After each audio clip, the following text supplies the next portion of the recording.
네, 안녕하세요. 아이작월드TV의 아이작입니다. 오늘도 제 채널을 구독하고 시청해주시는 1830명의 구독자님들께 진심으로 감사드립니다. 7월 미친 더위 속에 계좌까지 살살 녹아내리진 않으셨나요? 5월 중순부터 약 2달간 열심히 달려온 미국 증시가 7월 중순에 큰 조정을 받으면서 녹아내리자 드디어 증시 대공황이 왔다면서 모두 도망차를 외쳤는데 다행히도 매우 빠른 회복을 하면서 다시 전고점을 돌파했습니다. 하지만 7월 빅테크들의 연속 실적 호조에도 불구하고 마지막 날 아마존이 쏘아올린 충격 어닝 미스 여파로 나스닥이 급락하면서 7월의 마무리는 좋지 않게 끝났네요. 여튼 7월 주린이 아이작이 얼마 벌었는지 바로 정산 고고! 현재 총 자산 실제 총 누적 수익은 지난달 2171만원 33.82%에서 이번 달 2406만원 37.48%로 대략 4%가량 늘었고요. 현재 총 투자 손익은 지난달 2136만원 34.70%에서 이번 달 2245만원 35.41%로 약 1% 정도 올랐습니다. 지난달에 비해 실제 총 누적 수익이 많이 늘어난 건 아무래도 달러 환율의 상승 영향이 컸던 것 같습니다. 달러가 6월부터 계속해서 우상향하고 있는데요. 그래도 포트폴리오 80% 이상이 1200원쯤에 매수했던 거 생각하면 아직 바닥에서 반밖에 회복을 못했네요. 달러가 오르면 추가 매수할 때 뭐 좋진 않지만 그래도 전체 포트폴리오를 생각하면 역시 오르는 게 이득인 것 같습니다. 암튼 미국 주식을 투자하면 자연스럽게 안전자산인 달러 투자까지 겸하게 되는 뭐 그런 느낌이랄까? 이것도 역시 미국 주식 투자의 장점 중 하나이지 않을까 싶네요.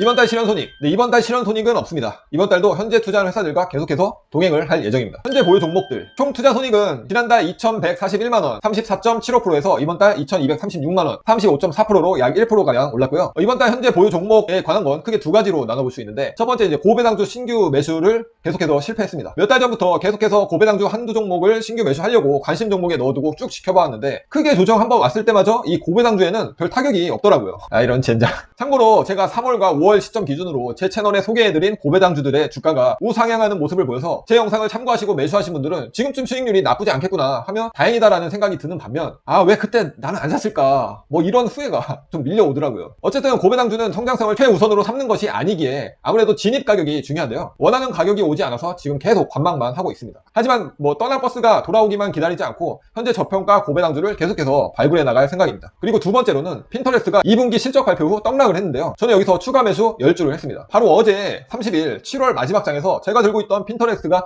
2분기 실적을 발표하면서 무려 하루 만에 마이너스 24%까지 떨어지는 걸 보고 10주 정도 추가 매수를 했는데요. 지난 1분기 실적 발표 때와 매우 유사한 상황으로 어닝은 나쁘지 않았어요. 네, 비트는 했지만 미국 MAU 감소로 인한 실망감에 크게 빠진 건데 그 외 수치는 뭐 크게 나쁘지 않아서 저는 한 번 더 믿어보기로 했습니다. 근데 아무래도 MAU가 중요한 핀터레스트로서 올해 3, 4분기도 계속해서 지금처럼 빠지는 추세라면 전략 매도도 생각해볼 문제인 것 같네요. 그럼 보유 종목들 각각 한 종목씩 살펴보자면 애플, 긴 횡보를 하던 애플이 6월부터 다시 달리기 시작하더니 결국 반년 만에 전고점 돌파를 했습니다. 역시 애플 걱정은 젤로 쓸데없는 걱정. 컴캐스트 2분기 실적 역시 호성적을 거두면서 별탈 없이 우상향 중입니다. 컴캐스트에 관심을 갖는 국내 투자자는 매우 드문데요. 그만큼 이 회사가 얼마나 성장성 있고 실적이 좋은지 아는 사람도 역시 극소수죠. 페더럴 리얼티 오랜 기간 동안 열심히 우상향했는데 이번 한 달은 쉬어가는 달인 것 같아요. 주가에 큰 변화는 없었습니다.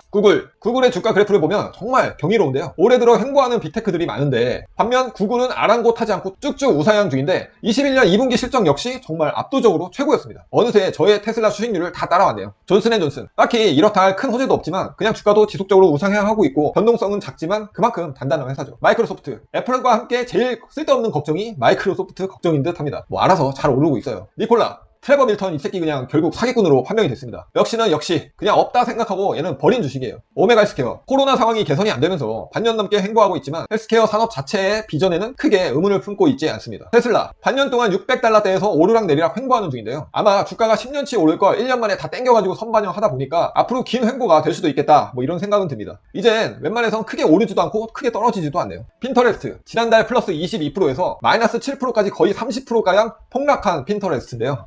이번 달 추매에서 평단을 64달러에서 63달러로 1달러 정도 낮췄습니다. 다음 분기까지 한 번 더 믿어볼게. 그 밖에 현금 자산으로 분류하고 있는 스펙주들인데요. 씨앗들이 무럭무럭 커야 하는데 과연 이게 땅에 처박혀서 지금 나오질 않고 있습니다. 네. 과연 이 중에 로또가 나올까요? 배당금 이번 달 총 배당금은 70.65달러 21년 누적 배당금은 503.24달러 그리고 총 누적 배당금은 736.06달러입니다. 이번 달은 컴캐스트 20.19달러와 페더럴 리얼티 50.46달러가 들어왔습니다. 합해서 약 8만원 정도 되네요. 총 투자금의 내년에 1억이 달성될 때까지 평균 월배당 30만 원을 만들고 싶은데요. 그러려면 현재 배당률 1.4%에서 3%대까지 2배 이상 끌어올려야 되는데 얼른 괜찮은 고배당주 한두 종목 탔으면 좋겠네요. 이번 달 총평, 미국 돈 복사기가 한동안 또 열심히 가동되다가 7월 중순부터 급제동이 걸렸습니다. 미국 주식 단톡방이나 카페 등에서는 그럴 때마다 어김없이 등장하는 것이 증시 폭락론인데요. 결과론적으로는 지금까지 도망차 해도 도망가지 않고 위기에 줍줍한 사람들이 승자가 되었던 시장이네요. 하지만 2000년 닷컴 버블 당시 물린 사람들은 회복하기까지 15년이 걸렸고 2008년 금융위기 당시엔 회복하기까지 4년이나 걸렸습니다. 이 상승이 언제까지 갈지는 그 누구도 모를 일이나 여러가지 정황상 그리고 모두가 느끼고 있는 만큼 지금은 위기가 올 것을 대비해서 현금 보유를 조금씩 늘려가고 있습니다. 현재 현금 비중이 약 15% 정도인데 올해 안으로는 20%까지 끌어올릴 예정입니다. 참고로 뭐 스펙주들은 제가 현금성으로 들고 있는 거라 현금 자산으로 합한 거예요. 그럼 이번 달 결산은 여기까지고요. 다음 월간 주린이에서 뵙겠습니다. 저는 그럼 이만.